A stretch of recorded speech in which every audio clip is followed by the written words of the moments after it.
post-secondary education and training. This is part of our week-long series of webinars on transitioning to adulthood in lieu of our normal annual conference. Since we can't get together in person, we're doing a whole week of live events, on-demand webinars, lots of information and resources. We want to thank you again for being with us. We are recording today's session.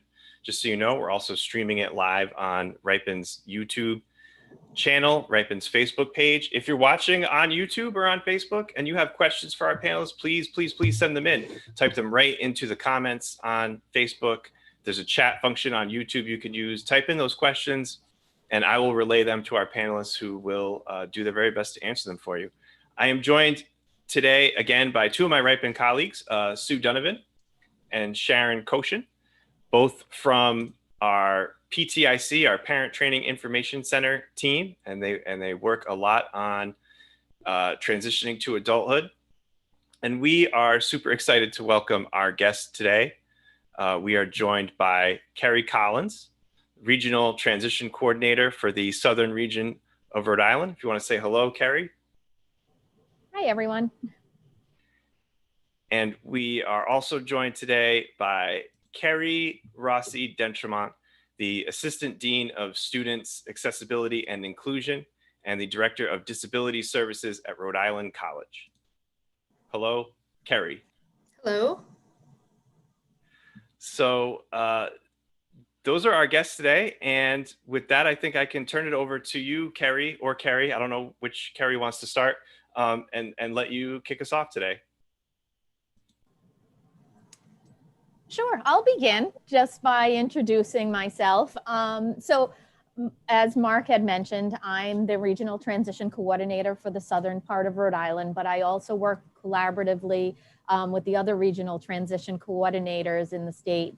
So we each have a center of excellence, and my center of excellence is to support families and students, teachers, administrators in assisting with that information, disseminating information about post-secondary ed in the preparation for students with disabilities.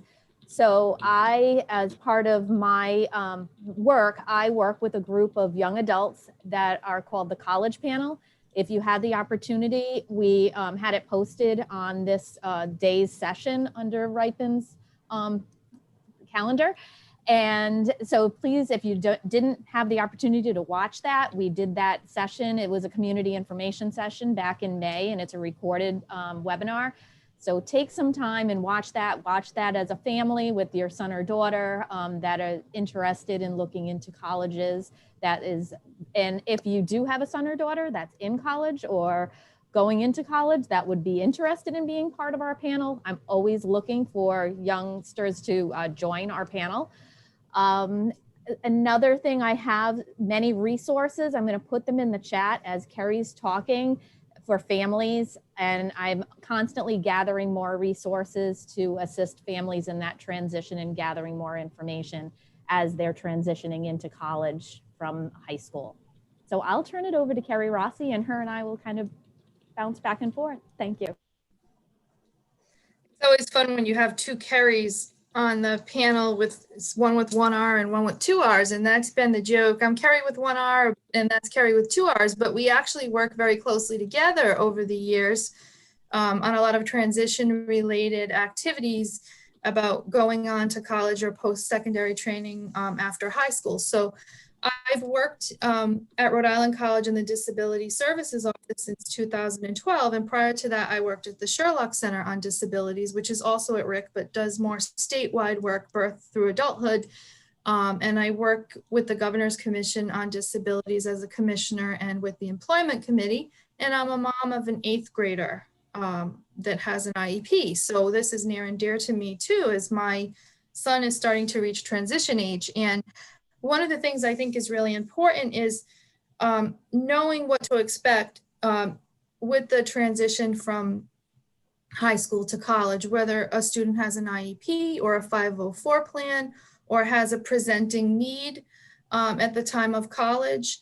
and to know what type of services are out there in college, how to prepare for that transition to college and navigate that system. So I spend a lot of time, I have a caseload at the college here at RIC. We have about 900 students that we're serving, but I spend a lot of time working with high schools and in the community to let students, families, service providers know what the system is like so that the students can work through it and get the accommodations and services that they need. So I'm hoping to help provide a picture of what the service is like, the framework for it, the process of acquiring accommodations, and some tips for parents, families, students, and service providers. And I think we have some parent and family experts here on the panel, peer experts as well, that can add a lot to this conversation too. So I don't know if there's a particular place you want to start. Well, Kerri, thank you. Looking back over the years, the Parent Center, we've worked with a lot of families whose students, you know, in the past were told, you're not going to college, you know, you better look at vocational skills, you know, what can you do for a job? And although college may not be for everyone, there are so many different options today. And over the past 14 years, there's been a lot of education and training from you folks and from other people in the transition field, so that schools, teachers, families, and students have a better idea of if college is in my future or not. And I think attending events like we've had in the past, the College Planning Forum, and watching the college panel, I think it's just as important to determine if it's not in your future as it is to determine, yes, it's in my future. And that's why I always welcome families to start that process early. I know as a parent, in 6th grade, I was approached by a teacher who said, you know, your daughter has the ability to go to college. And I thought, oh, really? What would that look like? You know, what would that look like? So we kind of switched gears, and you hate to pick the either or. You know, it's like, is it academics, or are we looking at functional skills? Like, what are we going to concentrate on? And sometimes that can be a real challenge, but it's I think one of the nicest resources that we've tapped into is thinkcollege.net. And it's an online database, and those folks are actually out of Boston. And I would go in there and I'd look at the different colleges in our area, in our state, and across the country, and what types of programs do we have? And if there are alternative college programs for kids who perhaps maybe could not do the traditional college experience, or what was available. And we've been very happy that educating ourselves and making sure that my daughter had the tools that she needed to be able to be successful in higher education. I think that's a really good place to start, because I think when you think of college, I mean, a lot of people will think of a traditional 4-year degree, and there certainly are those. But I mean, you also have associate's degrees, you have open enrollment schools, you have certificate programs, and you have proprietary schools. So when you think of post-secondary education, you have to think of the whole scope of those programs. And again, the Think College programs will give you programs with non-traditional paths to admission, and that have other supports built in. So that's a great place to start. And then for students that are going to be looking at traditional programs, to start researching the admissions requirements. And then Kerri, I think you put up a Google Doc there in the chat. There are some great assessments to look at some college readiness pieces. And I don't know if you want to speak to those at all. I know you have some different ones that different districts are using, or families, to try to gauge which programs they might want to look at based on some of those assessments. Yes, and now, you know, in these times of COVID, when many of the things have switched to virtual platforms. I know we always have said, make sure that you, like Kerri said, research the particular colleges that you have interest in.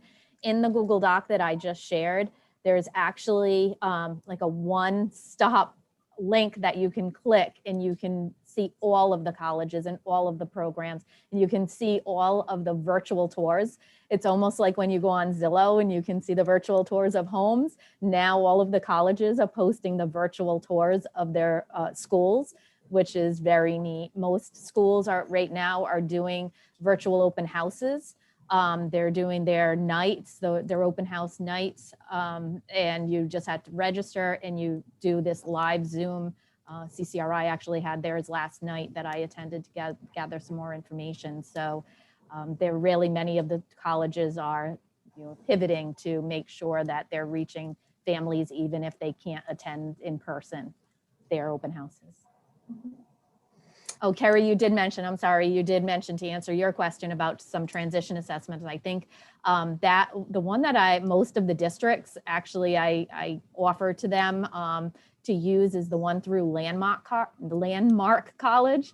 And you can find that also in that Google Doc. That I encourage families to do that assessment together. There's some questions in there that are pretty eye-opening, like, am I prepared to read 200 pages a night? How are my study skills? And it really kind of narrows down for families what you can start to work on now in preparation for your college experience. Can I just add to that, Kerri, too? For linking it as far as the IEP process, I've worked with families where they've seen it on their transition page under assessments that they've been working on some kind of daily living skills or some work ready skills. And also we have families that when they were looking at the requirements, the student was dead set on going to an NCAA college, needed 4 years of math, but has a disability of dyscalculia. So math is extremely hard for her. And they brought the IEP team together. And what they did was they decided that she was going to slow down her algebra into 2 years, but then take geometry over the summer and then pick up with Algebra 2 again. So it was a creative way for the team to come together to meet the student, to use the IEP system to meet the student's needs. And I'm glad you actually mentioned, I mean, the IEP, for students that have an IEP, that's an extremely powerful place to start the college planning. It's not just about meeting your high school graduation requirements, it's about your post-school goals. One question I get where I sit in the college system is, should my son or daughter be switched to a 504 plan because they're going to college? I've been told maybe they should switch to a 504 plan and they're currently on an IEP. And I always say to families, if there's no reason to switch to a 504 plan from an IEP because you miss all the transition. You don't get that transition planning in a 504 plan. Though when a student comes, now again, I'm speaking to if you come into a traditional associate's degree or four-year bachelor's degree program, you are coming into a service system that is more similar to a 504 type service system. And I can speak to that a little bit in that it's a different service system. So the IEP K through 12 is under IDEA, and it includes a lot of other supplementary personal services. But everything I'm saying today, by the way, I wanted to mention is going to be in some slides that are going to be sent to you. So you don't have to worry about writing it all down. And this is also getting recorded. So if you're registered today, you're going to get these slides with all this information in it. But the college system is governed by the Americans with Disabilities Act and Section 504 of the Rehab Act. So, and not IDEA. So what basically, and I'm going to read directly from the law, is that a disability is a physical or mental impairment that limits one or more major life activities, and accommodations are adjustments to the curriculum. They're intended to provide equal opportunity and access. So they're really there to level the playing field, but not make modifications. So the way that I like to demonstrate this in a very concrete way is that in an IEP under IDEA, you might see an accommodation that says on an exam, for example, that a student could pick from 3 multiple choice answers instead of 6. That type of accommodation would not come over in a college setting under ADA or 504. What you would see in a college setting are more accommodations around access to the same exam everybody else is taking. So if a student needed more time to take that same test, if they needed a quiet room, if they needed to have the test in Braille or an audio format, but it has to be the same exact test everybody else is taking. Student would still need to answer from 6 multiple choice answers instead of 3. So there are some differences. Colleges don't have to provide personal services. So you wouldn't have a resource teacher specifically trained in disabilities working with the student at the college level. Now, colleges provide tutoring for all students because we want them to succeed, but that's usually not through the Disability Services Office as an accommodation. That's usually through an academic tutoring center for everybody. With that said, you know, there are some schools that may package and sell other services or that are brand themselves as a disability specific school.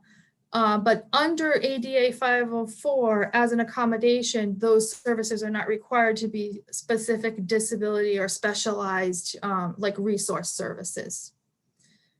So that's another major difference. Another piece is self-identifying and self-advocacy. And, you know, we don't know that a student is here at the college unless they self-identify to us. Whereas in the K through 12 system, it's the school district's responsibility to make sure the student gets the services or is identified if they need accommodation. So we need to know that the student is here.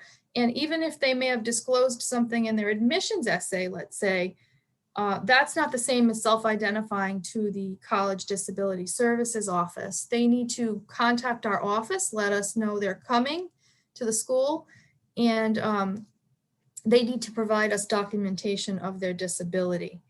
And the documentation question, I know, is always a big question also. I don't know if we want to pause here for a minute or if you want me to start talking about the documentation or if you want to chime in on any of the pieces I just talked about. No, this is really good, Kerri. Thank you. I want to mention to folks, maybe if you're just joining us, whether you're on YouTube, watching on our Facebook page, here on the Zoom, you can please submit your questions, type them right into the chat, click the Q&A button through any of those channels, and our panelists would love to answer them.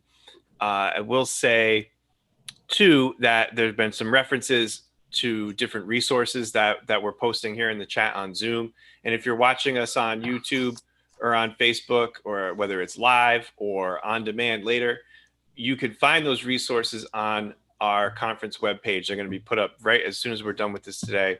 If you go to ripin.org, www.ripin.org, you'll find a link to our conference page, or the link will be right in the video description if you're watching us on YouTube.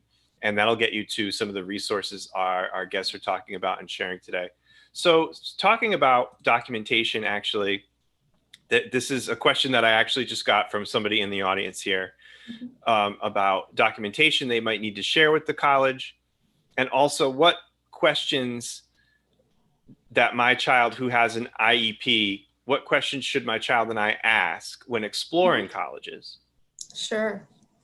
So as far as the documentation, first piece of advice is most colleges are looking for very similar things in the documentation. Most of us belong to the Association of Higher Education and Disability, AHEAD, and they provide us some guidance there. But we're looking for something relatively recent that will capture what the person's diagnosis is and their strengths and needs as a learner, or and what the functional impacts of their disability are. So when you're exiting high school, what would be most helpful for us to have is not only a copy of your last IEP or 504 plan. That's certainly helpful because it shows us accommodations history, right? But that's not really the most helpful thing.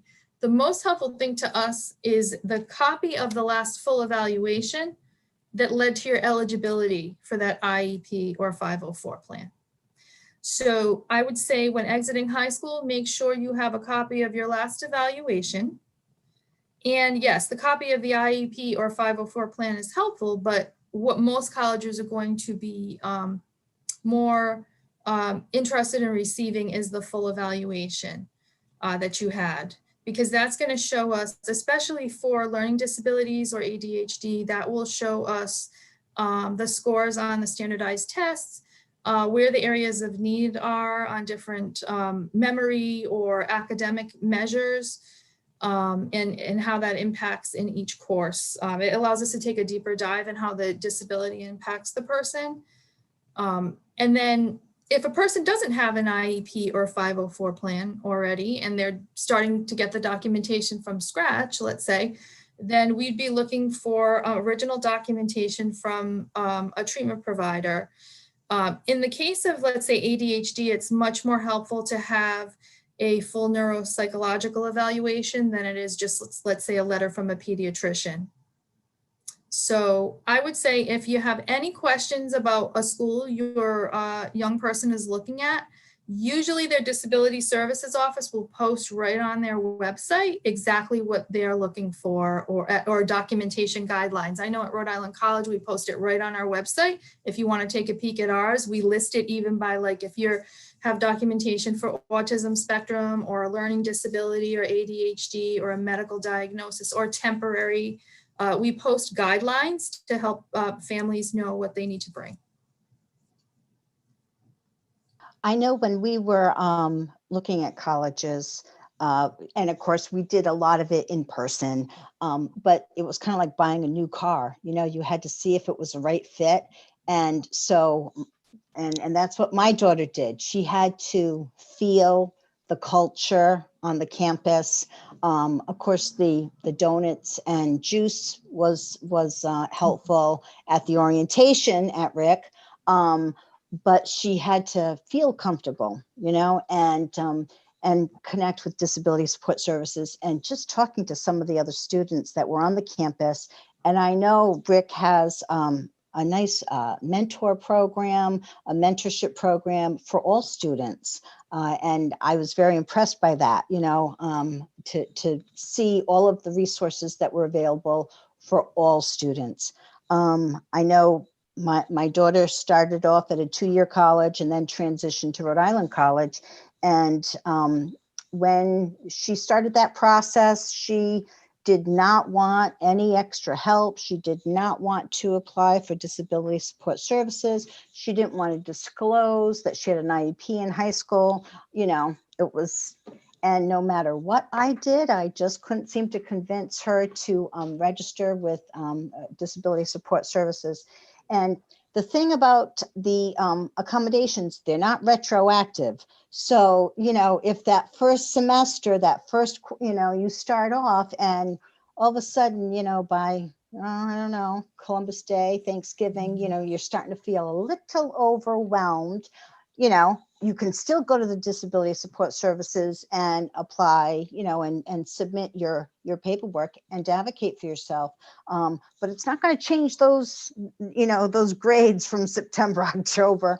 And so that finally, when she was going to Rick and she met you lovely people, she realized, hey, I can apply. And if I need the accommodation, then I'll ask for it. But if I don't need it, I don't have to use it. And that was very important. So I really encourage the families that we work with at RIPIN to kind of, you know, present that, you know, to your students that way. You don't have to use it if you don't need it, but they're not retro. So why don't you get the paperwork done, get that in, and then see how it goes, you know?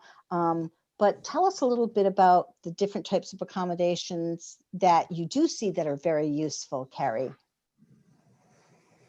So basically, you know, we look at each student case by case to see what they will need, but some of the more common things I see students use for a variety of reasons, whether it's because they have a learning disability or an attention, or it could be that they need to stop and check their blood sugar, or whatever. It might be like extra time on an exam, or copy of lecture notes, or recording lecture.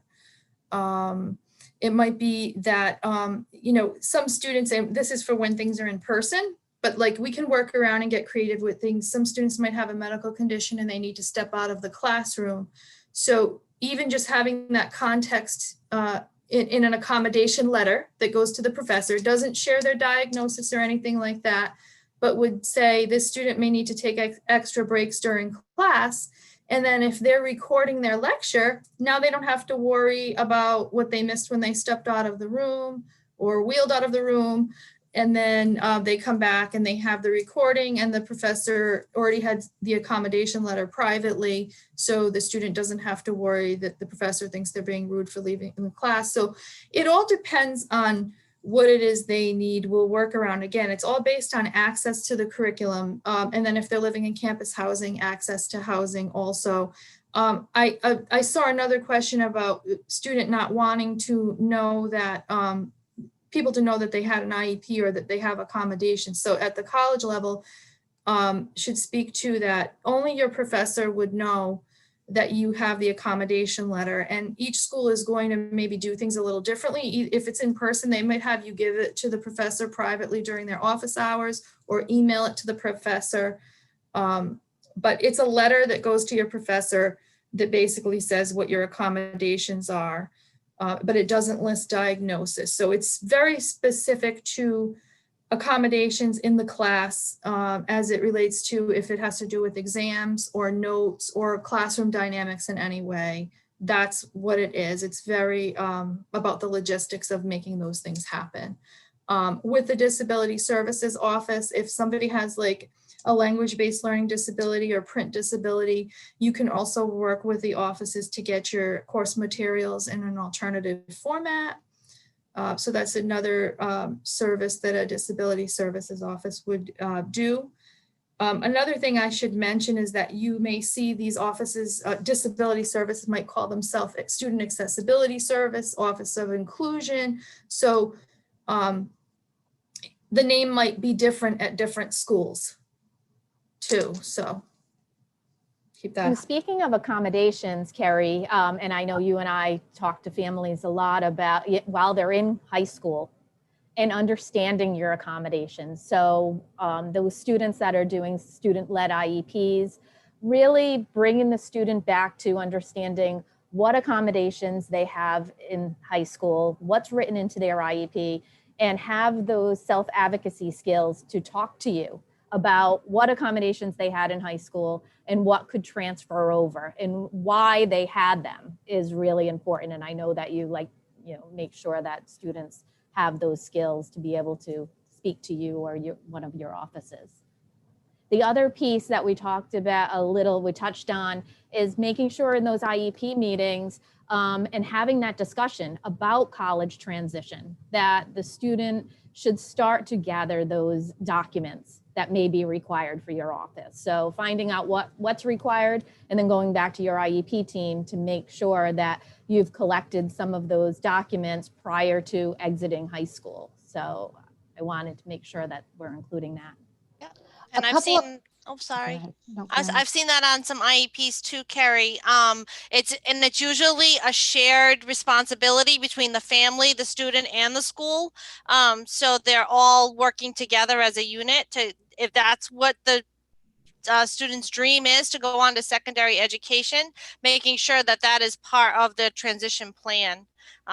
Making sure that they have things like written in their transition page around exploring colleges, around collecting the documentation, around self-determination, and working on those skills. Because when they go to visit Kerri Rossi at her department, they're not going to want to speak to mom and dad. Mom and dad can be there for support, but they're going to keep directing the questions back to the student right? So mom and dad are going to have to learn to take a step back a little bit and let the student speak, right, Kerri? Yes, so students will often bring, it with permission, they'll bring the family member to an appointment with the office, and it will feel different because we'll ask the student to sign a release if they want a family member in the appointment. I know, being a parent and having been on an educational journey with my son since he was 3, I'd probably be like, wait a minute, I've been part of this journey the whole time. What do you mean they got to sign a release? So, but it's a first time where really now the student's in the driver's seat. So, but the thing is, they're going to be in the driver's seat for the next 4 years if they're here for a 4-year degree. And I think it's really important that they get comfortable with coming to the Disability Services office and knowing that they need to request their accommodations each semester because they're new classes equal new professors. They need to request them each semester. But it doesn't mean parents and families are not part of the picture anymore, because you're still there, but now you're in a coaching role. So you can do things like familiarize yourself with the academic calendar on the college's website. So you will know when midterm grades are going to be posted. You can ask the questions, what were your midterm grades? I know they were posted on this day. Keep that dialogue open. A student's not going to come and talk to us, though, if they're having difficulty, let's say, if they think that we're talking about them and to their parents. Now, sometimes those students will shut down and not come to us, and parents are our best source of information. Students can sign a release with our office to be able to allow us to communicate with their parents. Now, that will go just to our office. It doesn't mean that it will carry over, let's say, to the registrar's office for grades. That's just for us to be able to talk about accommodations. But your parents are certainly still involved, but we will always want to make sure that the student is coming to us first. So if I'm writing an email, I'm not going to write an email to a family member. I will write it to a student. If a student wants me to copy a parent on it, I will, but I always want that student in the conversation. Again, it's that nothing about me without me, because they need to have the buy-in because it's their education here. A couple of accommodations that my daughter receives that we found profoundly helpful is reduced course load, carrying a reduced caseload per semester based on disability, but it doesn't interfere with her financial aid. So, it doesn't, it's prorated so that, she's still receiving her financial aid as, but she doesn't have to carry a full caseload, your typical, 15, 12 credits per semester. And also with registering with Disability Support Services, she has been able to get support in registering early for her classes so that before they fill up and, so it's a little bit easier for her to navigate that and to get what she needs each semester. One of the reasons early registration is often needed for some students is because they have other things they need to incorporate into their schedules. So if they're getting, let's say, double time on a test, for example, they may need to plot out a schedule differently to incorporate padding in the time in between classes. Or if somebody has a mobility need, they may need to think about travel time, right? Or if somebody needs to avoid more early morning classes because of side effects of a medication, they may need to pick classes that start at 10 or later. Or if we're needing to, let's say, request sign language interpreters and we need some extra lead time and know those seats are locked into those classes to get those requests out. So there is a benefit to having early registration as an accommodation for some students because there's some extra planning involved with getting enrollment for some students, for sure. And I know, Kerri, you talk about early request of accommodations, even in the summer for some of those technology pieces, correct? Yes. Because some of them require more planning. So like something like extra time on an exam doesn't really require much planning. But when we're talking about adapting course materials, the more notice we have, the better. because especially sometimes with things, especially like Braille, for certain math courses, those actually have to be outsourced to a vendor, depending on if it's a specialized Braille that needs to be made that we can't print in-house and things like that, or different technology needs, or interpreters have to be booked in advance. And so certainly we want to know you're coming. So one question that we have right now that I'd like to make sure we get to is there a path to post-secondary education for kids with IEPs who have alternate assessments? So I know the resource, Think College, is a fantastic resource. They have a listing of what they call TIPSID programs they support. Kerri may be able to talk a little bit more about this, but that's for students with intellectual and developmental disabilities throughout the United States. So there are several programs all around the United States that offer programming for students that are on alternate assessment, as that question. Great. So yes, I think college would be your best resource for that. We actually, I'm sad to say, we actually had one here at Rhode Island College for several years. At the Sherlock Center on Disabilities, the Certificate of Undergraduate Studies. My office worked very closely with that program, and it was funded by a federal TIPSID grant. We did not get the next round of funding for that piece. And it was, I think it's a matter of also the national budget at this time and other things, but that it's not something that we're done looking at here at Rhode Island College. I think we have to reimagine our structure for that. We know what it takes to have a program like that here. We've done it and done it well. So the book's not closed on that. We don't have an active program like that here at the college, but it's something we're well versed in. But for now, the ones that are active are on the Think College website. And I just wanted to reiterate, because I know that Kerri had talked about some of the differences in accommodations in high school and college, but at the college university level, there are no personal aides provided, no nurses or behavioral interventionists.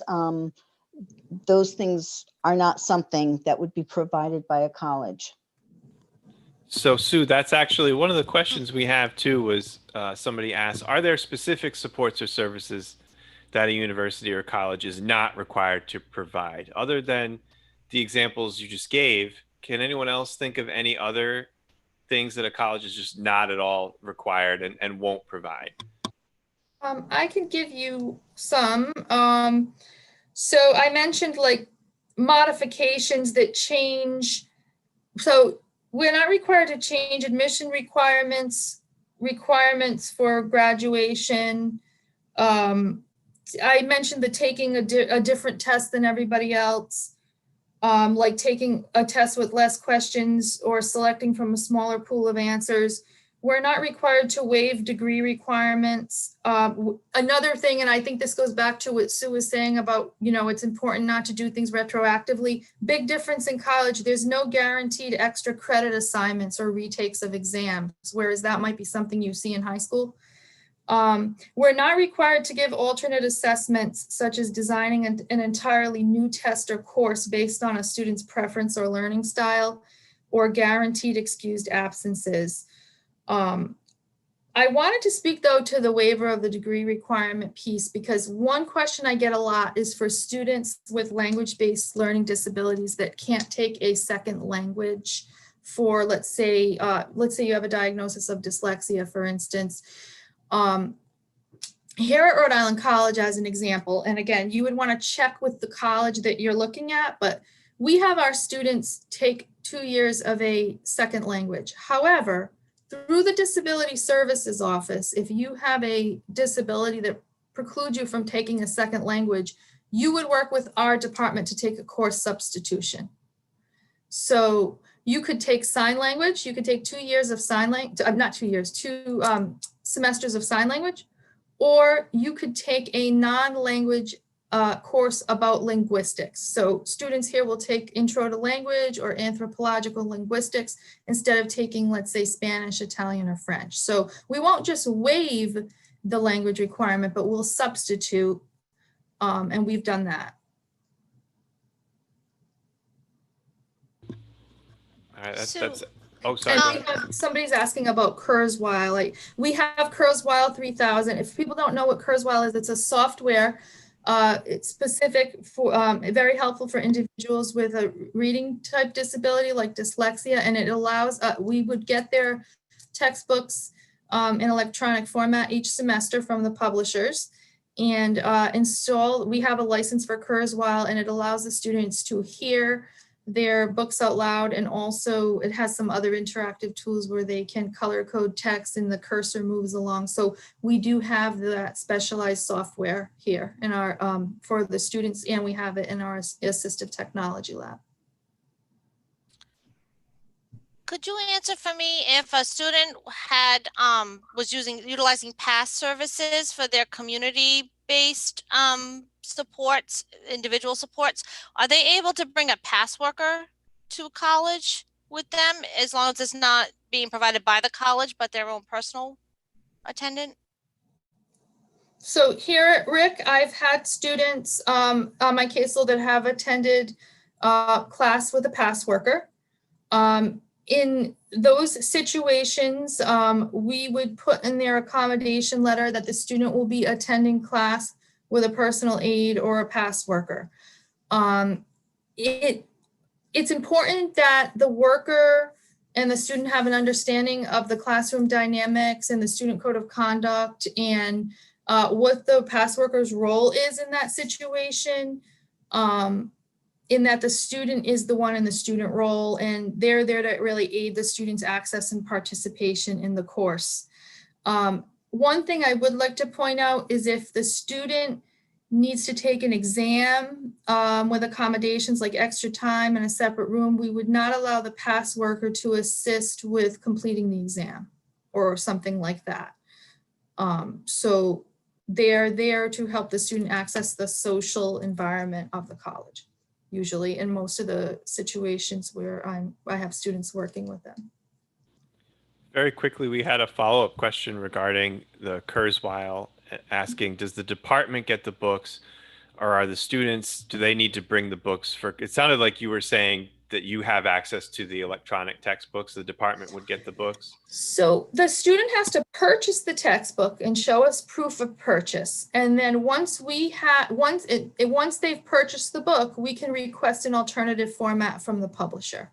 So if they can't buy it, let's say they can't buy it in a PDF, usually it takes a PDF, they can buy a paper book and give us the receipt, and we can contact the accessibility people at whatever publisher that is and get the accessible format for Kurzweil. We just need proof of purchase to stay within copyright law. Great, that's great. And we have a question here in the chat on Zoom as well. That is, what is the path for students with IDD over 22 years of age, other than transition services in Rhode Island? That sounds like kind of a big question. I don't know if anybody wants to take a stab at that. So I'll unpack it a little bit. So after 22, it kind of depends. Okay, so there are a lot of options, right? And hopefully that you're working with the IEP team to kind of talk about what's going to happen the day after graduation when that school bus stops coming, right? And is it college? Is it post-school training? Will the student qualify for services through the Office of Rehabilitation Services, ORS? They'll be with us tomorrow afternoon at 3 o'clock. Or will they be eligible for services through the Division of Developmental Disabilities? They were with us yesterday, so you can check out our website and listen to that conversation. So are we looking at employment? Are we looking at more school? Are we looking at more training? And what's the goal? So it's not, it's a big question. And one of the most helpful things, I think, as a family, as a parent, that I've done is really to engage others get people in the room that know and love my child the best and help us uncover and unpack her strengths and her goals and her desires, and then kind of make a plan on how are we going to do that. So really looking at the student person-centered planning and really kind of trying to, you know, our short-term goals and, you know, what are we going to do today? What are we going to do this month, this year, next year? You know, what is, well, transition really, what's that end goal, right? For those of us who like hockey, right? Some of you may remember Wayne Gretzky. He was a great skater, right? And Wayne Gretzky was interviewed, and the interviewer asked him, how do you manage to play so well? And he said, well, I imagine where the puck is going to go, and then I skate to it. So that's kind of like life, right? That's like transition planning. It's like, okay, where does it look like the puck's going to go? Let's skate to there, you know, and building that high school experience to give the student the opportunities, especially while they're still living at home and they still have a safety net. It's like, make the mistakes now, right? And making those choices and then building that whole self-confidence and the self-advocacy. I knew I was at a school function, and an acquaintance was talking to me about her child going to college. And she was also talking about how much support she was giving her child in high school. And it sounded like this mom was planning to give that same level of support to her child in college. And I said, you know what? I said, if that were my situation and my child, then I don't think my child, I could honestly say that my child's ready for college, because that's me going to college. That wouldn't be her going to college. So I've got to be sure before we make this investment of time and, you know, that she's capable of the work. Like Kerri said, they're not going to modify the curriculum. So can she read 200 pages a week? Can she do this many assignments? Can she, for every, what is it, for every, and you gals know this, for every hour that you're in a class in college, right, a college course, how many hours should students? We say for every hour you're in class, plan on at least 2 hours of work outside of class. So I think that, and these are some pieces that I think are for, again, not just individuals that might have a disability, but every student.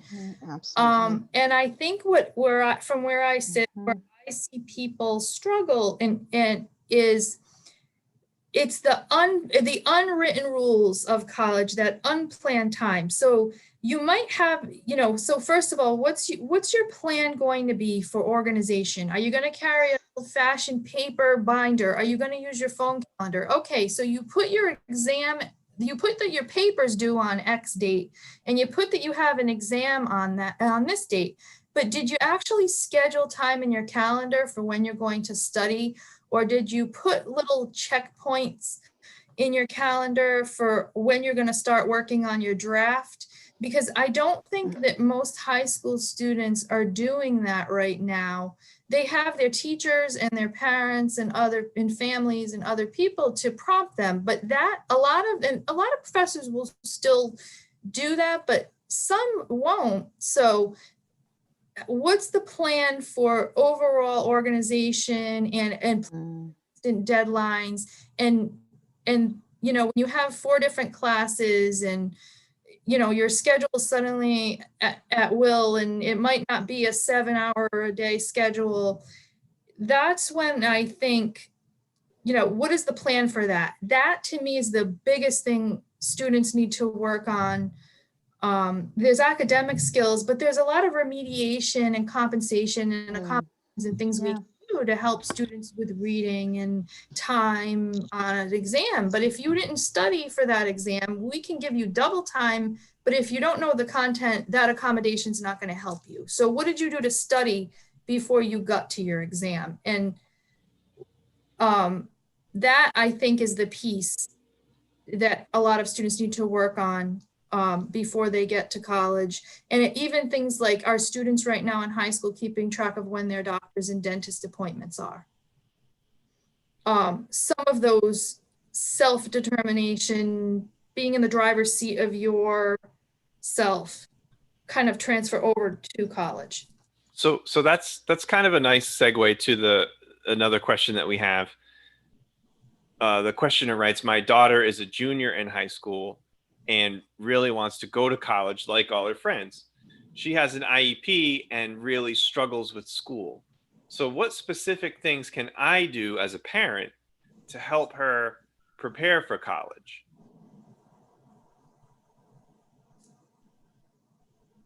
I'm after this. Oh, go ahead. Yeah, Sue. go ahead. No, I was just going to say, I have some resources that I'm going to provide. So there'll be some differences between high school and college. But to reiterate, Kerri, in those organizational skills are key to success in college. And even understanding, and you also, Kerri, touched upon the 7-hour or 6-hour school day, and lunch every day is at 11:30. And now you have a class at 8:30 in the morning and you don't have another one until 11, and you may have classes until 4:30 at night. And having that time in between and understanding when you should be studying. And it's that time management and getting out of such a structure, because it's very hard for many students to get out of that structure. And I think, Sue, that's probably what you were going to start to talk about. So I'll hand it over to you. Absolutely, Kerri. I was going to say the time management was huge. I know personally for my kids and for my child with a disability and for my oldest without a disability, we had done such a miserable job preparing him for college that I came home and looked at the other two and said, oh, we have a lot of work to do. And before cell phones, there were alarm clocks, but now we can use cell phones. Just so, mom of the junior in high school, does your child wake herself up? Does she set her alarm? Does she take any medication? Is she doing that independently? If they can't, can you help them set up a pill box or some type of system to help keep them self-organized? Deadlines. Oof, deadlines. The world runs by deadlines, right? So whether it's the FAFSA application or a scholarship or anything, I found that color-coded folders it was helpful in helping her prepare before she got there, before she went to college. And then my daughter, she's got to feel it. She's got to feel it. She's got to smell it. She's got to, taste the college life, right? So we did walkthroughs. Oh my goodness. It's like, okay, let's walk through this campus and let's walk through these buildings and, are you comfortable? And it's like, and some schools are just not going to feel right? So some campuses may be too big. They may prefer a smaller school. Some kids thrive in schools that are like cities within themselves. So it's really individualizing,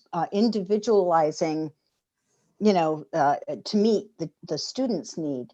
But I think, and I know sometimes I found it easier just to do it myself, but before I know it, it's like you're doing everything yourself, right? You're taking the trash out, you're doing all the dishes, you're doing all the laundry. You got these 18-year-olds that don't know how to work a washing machine.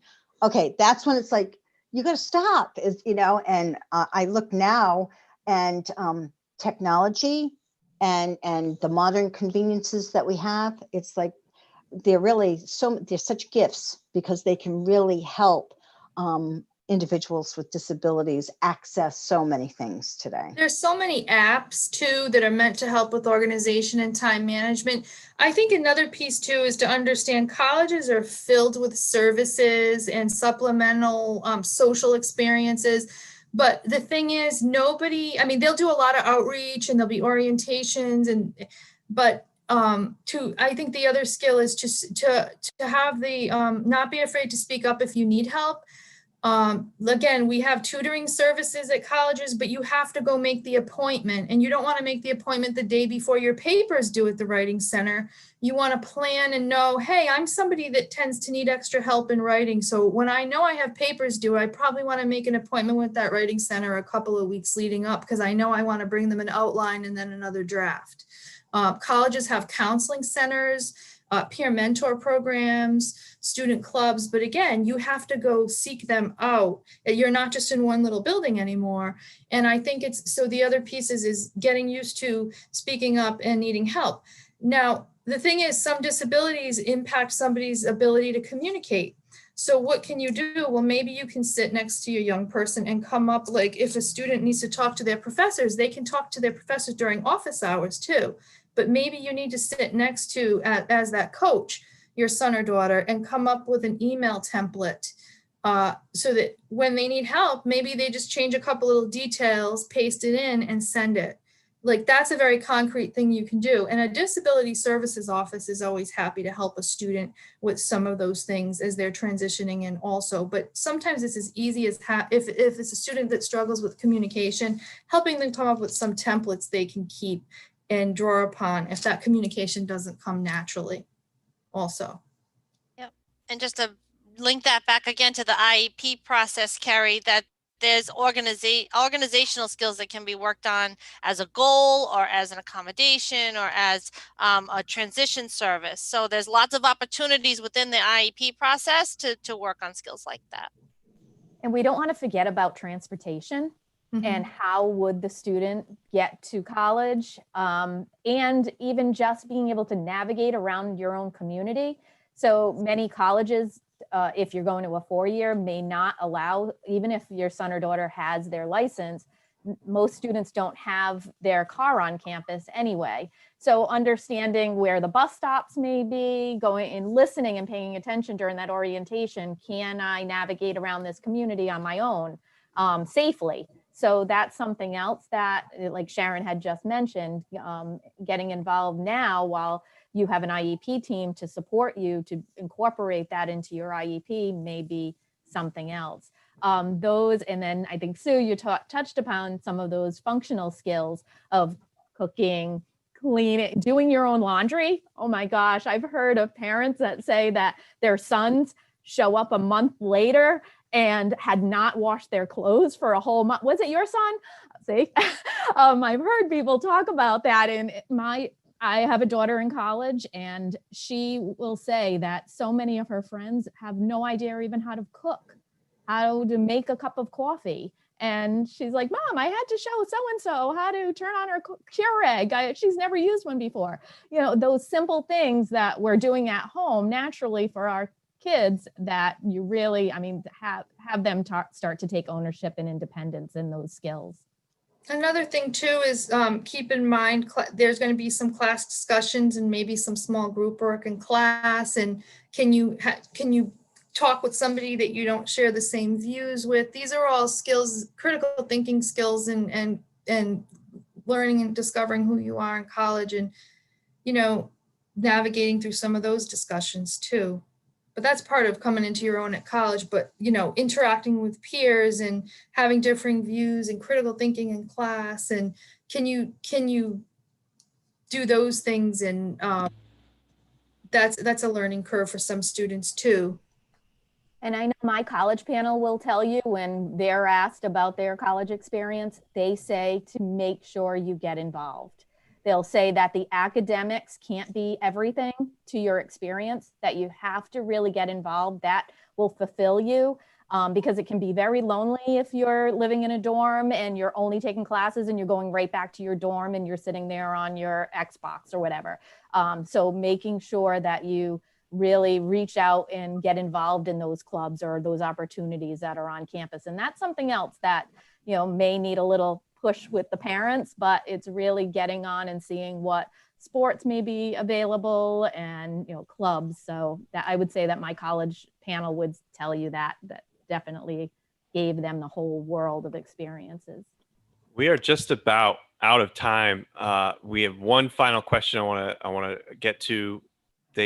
they ask, do you have a summer program that would prepare students for the fall experience? Is there anything like that out there? So we have our traditional student orientation for all students that is meant to get them acclimated to the college before they come. But one program we have here, and most colleges that have a TRIO program will have a little bit more over the summer. Our TRIO program is called the Preparatory Enrollment Program, PEP, and that does have a little bit more summer preparation for it before coming in for the fall. And that has very specific admissions requirements, the PEP program at Rhode Island College. And that's a TRIO program, a federal TRIO program, and other colleges would have that as well. And I know that URI has, they've piloted this school year, their START program for students with autism. So that's the URI START program that I'm sure is up on their website under the disability services this year. Well, that is all the time we have for today. I want to thank again everybody who joined us, everybody who tuned in. I want to especially thank Kerri, Rossi-D'entremont, and Kerri Collins for giving us all this excellent information. We really appreciate you being with us today. Tomorrow, Friday, is our 5th and final Q&A session for the week. We will be talking about employment, and we hope you can join us. We'll be back again at 3 o'clock tomorrow afternoon. You can register or look at any of the webinars we've done so far this week and lots of other resources at our website. Go to www.ripin.org and you'll be able to navigate to our Transition to Adulthood Week page. Lots of great stuff there. And thank you again for coming, and enjoy the rest of your afternoon. And hopefully we'll see you tomorrow. Take care. Thank you. Take care, everybody. Thank you. Bye-bye.